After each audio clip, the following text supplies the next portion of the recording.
कहते ना पहले की गलतियों से अगर नहीं सीखा, इसीलिए तो बदलाव जरूरी है। जो होता आया वही होता रहेगा तो बदलाव आएगा कहाँ से? अगर एक ही चीज होती रहती तो भगवान 24 अवतार क्यों लेते? एक ही अवतार में सब कर लेते।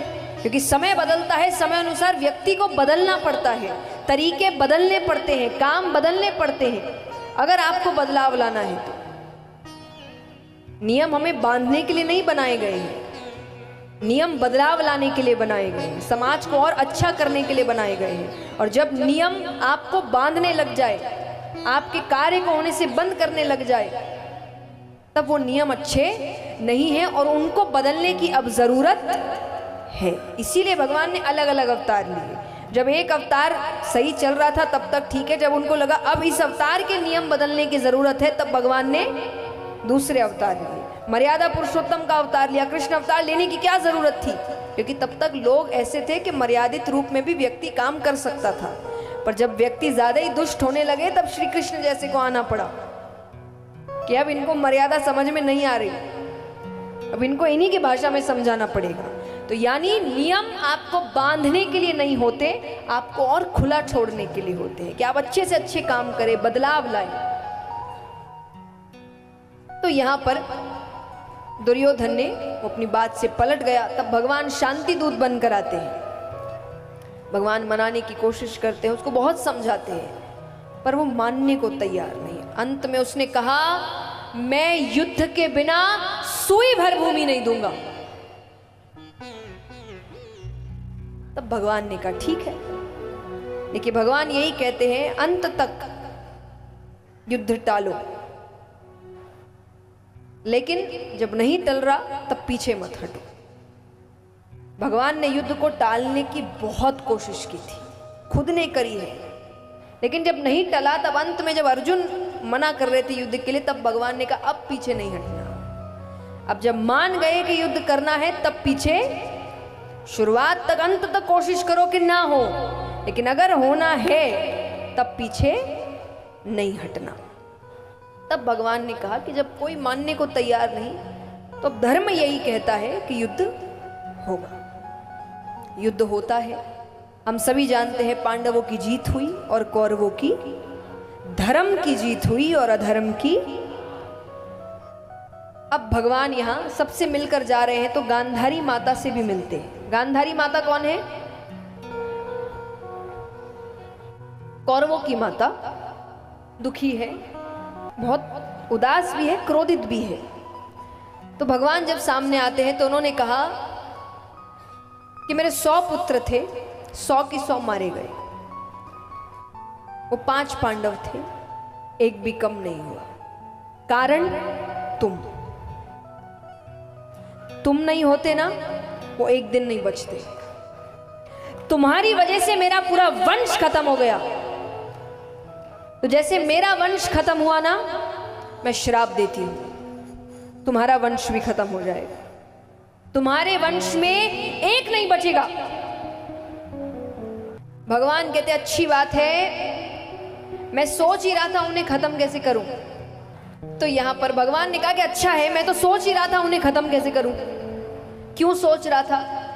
आज कोई साधारण व्यक्ति है, मान लीजिए कोई छोटी सी जगह है, वहां उसका पावर बहुत है, बहुत बड़ी पदवी पर है, थोड़ा सोर्स है, पावरफुल आदमी है। उसके बच्चे जब गलत काम करते हैं, गलतियां करते हैं और कोई उनको टोक दे, तो वो क्या कहते हैं? तुम जानते नहीं।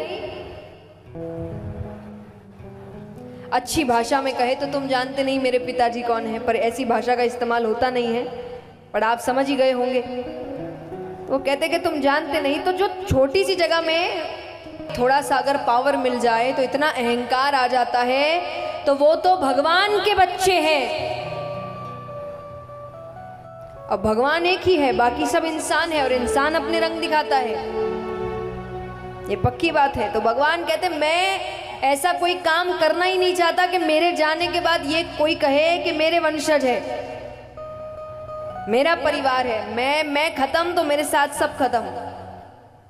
तो भगवान कहते मैं सोच ही रहा था, आपने मेरा काम आसान कर दिया। अब भगवान यहां चले जाते हैं, वो श्राप अपना असर दिखाता है। अब यहाँ पर पुत्र पौत्र इत्यादि खेल रहे हैं, कुछ संत बैठे हैं, उन्होंने सोचा थोड़ा हंसी मजाक किया जाए। एक व्यक्ति को स्त्री का वेश दिया गया, उसके पेट के आगे कपड़े लगाए गए, गर्भवती स्त्री। अब वो जाते हैं संतों के पास, आकर कह रहे ये मेरी पत्नी है, बताना इसके गर्भ में लड़का है कि लड़की। अब वो कहे कि हम अभी काम कर रहे हैं, आप जाइए, हम बाद में खेलेंगे, हम भी आपके साथ खेलेंगे, क्योंकि वो भी जानते ये कौन है। ऐसे संतों को बड़ी जल्दी गुस्सा आता है, पर इन पर गुस्सा आ नहीं सकता। इसी बात का तो डर था भगवान को कि कोई कुछ बोलेगा नहीं इनको। तो भगवान ने योग माया से कहा कि उनके मस्तक पर जाकर बैठो, उनको क्रोध आना चाहिए। ऋषियों को क्रोध आता है, क्रोध में आकर उन्होंने कहा जिस गर्भवती स्त्री का वेश बनाया है ना, उसी गर्भ की जगह एक लोहे का मूसल निकलेगा जो तुम्हारे पूरे वंश को खत्म करेगा।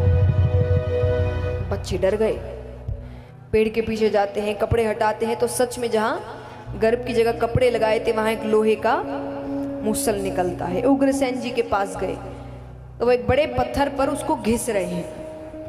नदी के पास एक बड़ा सा पत्थर है, घिसते घिसते इतना सा टुकड़ा बच गया। अब उनको लग रहा है इतने से क्या हो जाएगा, उसको नदी में फेंक दिया, उसको एक मछली निगल जाती है। अब यहाँ पर भगवान का भी जाने का समय है, भगवान सबसे मिलकर जा रहे हैं।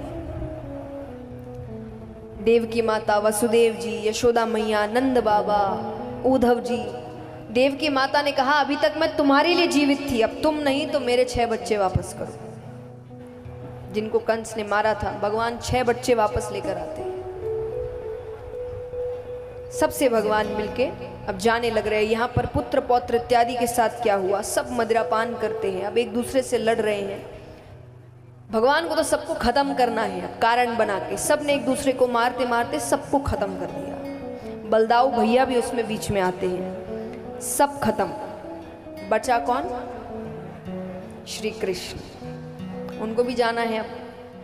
तो भगवान यहाँ पर एक पेड़ के नीचे लेटे हुए हैं, पेड़ की पत्तियां पूर्ण रूप से उनको ढक कर रखी है। सामने से एक शिकारी जा रहा है। अभी कौन शिकारी है, जिसने उसी मछली को पकड़ा, उसको काटा, उसमें से वो हिस्सा निकला, उसको धार करके अपने तीर के आगे लगाया, वो ही सामने से। अब भगवान के पैरों की मणि चमक रही है, उसको लगा पत्तियों के पीछे हिरन है, आंख चमक रही होगी, उसने वो ही तीर निकाला। तीर खींचता है, तीर जाकर भगवान के पैरों पर लगता है। लीला है, जन्म दिखाया है तो मृत्यु भी दिखानी पड़ेगी, वरना कोई तीर भगवान को मार नहीं सकता, पर तीर लगता है। भगवान उठते हैं, देवी देवता भगवान को लेने आते हैं। वो शिकारी कहे मेरी वजह से आप जा रहे हैं, मैंने आपको मारा। भगवान कहते तुमने नहीं मारा, मैंने तुमसे करवाया।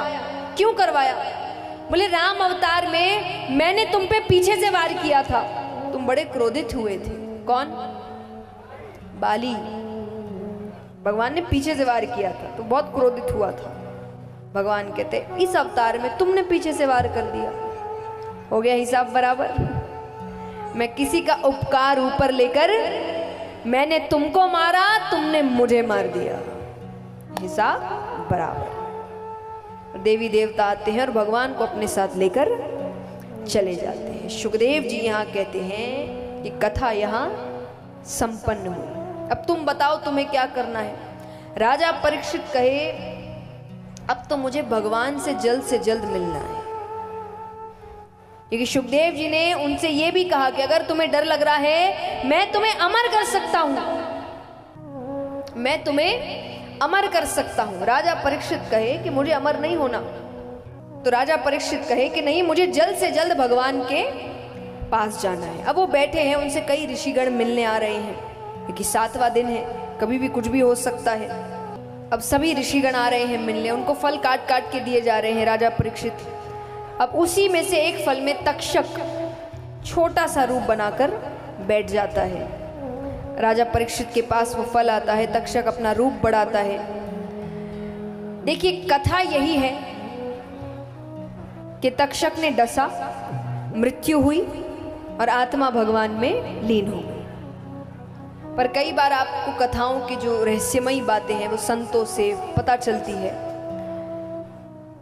तो कई संतों से, ऋषियों से सुना है कि राजा परीक्षित ने तक्षक को देखते ही प्रणाम किया और अपने नेत्र बंद कर लिए। उनके प्राण उसी वक्त चले गए। यानी भगवान ने इतनी कृपा करी कि तक्षक ने एक मरे हुए शरीर को डसा। भगवान ने जीवित शरीर को डसने तक नहीं दिया, तो एक मरे हुए शरीर को वो डसते हैं। पर जो भी यही कहा गया है कि तक्षक डसते हैं, मृत्यु होती है और राजा परीक्षित की आत्मा भगवान में लीन हो जाती है।